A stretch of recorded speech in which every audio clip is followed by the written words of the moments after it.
Hey there, so today we have another review, and this is a beer from Garvies Point. So this is a relatively new brewery, about maybe a year or two old, in Glen Cove, Long Island. So pretty close to me. It's actually, I was just talking to a friend, I'm like equidistant to Garvies Point, to Barrier, to Single Cut, to Finback, somewhere around there. So yeah, shout out to Mark, by the way, who is actually a brewer, one of the owners at the brewery. I actually dealt with him, when he was being introduced in the market, and buying beer from him, and just really great guy. But this is their double IPA. This is Turning Tides 8.2%, brewed with oats, Pilsner malt, English yeast strain, and then hopped with Citra, Simcoe Mosaic. Beer comes in a deep gold color, has a little bit of a peachiness to the color, and then it has a full-on haze. Let's get the aroma on this one. Very nice, yeah. Sweet.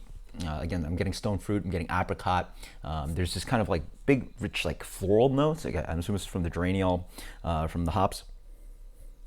You're playing together really well. There's a big, sweet, like mandarin orange citrusy thing going on.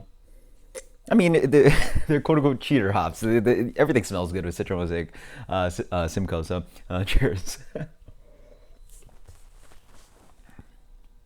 Pretty nice up front. You get that kind of like fruitiness. Oh, wow. The mandarin orange, a little bit of sweet ruby red grapefruit. The malt shows up a little bit, showing that it's 8.2%.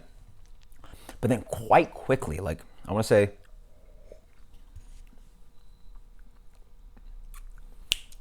around like 40%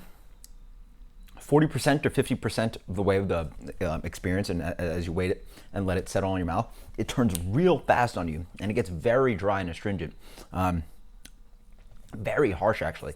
You don't get any of the fat of the malt, and even at even as a New England style IPA, you want some of that body and that malt to sort of sit on the palate, so that you are quote unquote drinking beer, and it's like sitting, allowing some kind of flavor and giving the beer substantiality on the palate.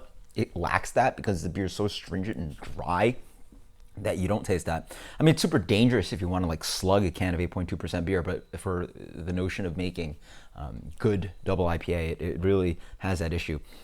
It doesn't necessarily taste like homebrew flaw, right? Like some beers just imagine could not be possibly commercially produced, but this one just, I'm getting very nitpicky with these New England style IPAs, and this one for sure has that issue. I don't taste flaws outside of that, but it definitely makes a beer not very enjoyable. Definitely on the track to be a great beer if that was fixed, but with that issue, let's give it a, it does so much nicely, but then that really just like takes it all away from the palate. 75. This is Garvies Point Turning Tides. Best of luck to Garvies Point. They've definitely made some great beers that I've had in the past. Look forward to other beers from them. Until next time, cheers. Later. Ugh.